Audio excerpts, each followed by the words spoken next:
আসসালামু আলাইকুম। আমি Tasmim Alam Krishna, qualified behaviour analyst, international behaviour analyst. বর্তমানে কাজ করছি সেবা থেরাপি সেন্টারে। আমরা কিভাবে আজকে টোকেন ইউজ করব বা টোকেন ইকোনমি আমাদের বাচ্চাদের সাথে কিভাবে ইউজ করব সেটার জন্য আজকে আমরা এই ভিডিওটা করছি। প্রথমত আমরা টোকেনের জন্য চাইলে স্মাইলি ইউজ করতে পারি অথবা স্টার ইউজ করতে পারি। এটা ডিপেন্ড করে আপনার বাচ্চা কোন জিনিসটা পছন্দ করে তার উপরে। প্রথমে কিন্তু বাচ্চাদের জন্য এই টোকেন বা স্মাইলিগুলো ওদের জন্য একদম নিউট্রাল স্টিমুলাস বা এটা ওদের জন্য প্রথমে রেনফোর্সার হিসেবে থাকে না।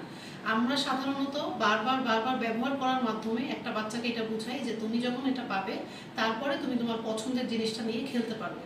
এবং বারবার প্রেজেন্ট করার মাধ্যমে একটা বাচ্চা বুঝতে পারে ইভেনচুয়ালি যে ও টোকেন পেলে ওর পছন্দের জিনিসটা নিয়ে খেলতে পারবে।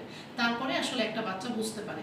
এবং টোকেন ইকোনমির ক্ষেত্রে আরেকটা ব্যাপার হলো সেটা হচ্ছে একটা বাচ্চাকে এটা আমাদের মাথায় দিতে হবে যে কোন বিহেভিয়ারটা আমরা রেইনফোর্স করতে চাচ্ছি। যেমন এখন আমরা যে ভিডিওটা করব সেই ভিডিওতে বাচ্চাকে আগে পাজল ফিক্স করতে হবে। ও প্রত্যেকটা পাজল ফিক্স করার পরে আমরা একটা করে টোকেন দিব।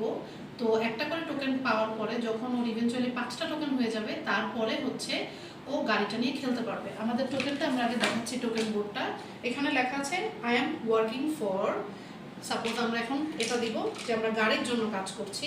এবং প্রত্যেকটা পাজল রাখার পরে 5টা যখন হয়ে যাবে তারপরে বাচ্চাটা গাড়ির অ্যাক্সেসটা পাবে। আমরা তাহলে শুরু করছি। ফিক্স করো। ওয়াও, তুমি অনেক সুন্দর ফিক্স করেছো। এই যে তোমার টোকেন, নাইস। ফিক্স করো, খুব সুন্দর। তুমি আরেকটা টোকেন পেয়ে গেলে। ওকে বাবা, ফিক্স করো। অসাম, আরেকটা টোকেন।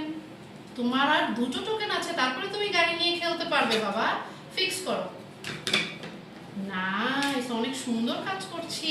Last one. ওয়াও, তোমার 5টা টোকেন হয়ে গেছে। তুমি এখন এই গাড়ি নিয়ে খেলতে পারবে। থ্যাংক ইউ বাবা। আশা করি সবাই বুঝতে পেরেছেন। Thank you so much.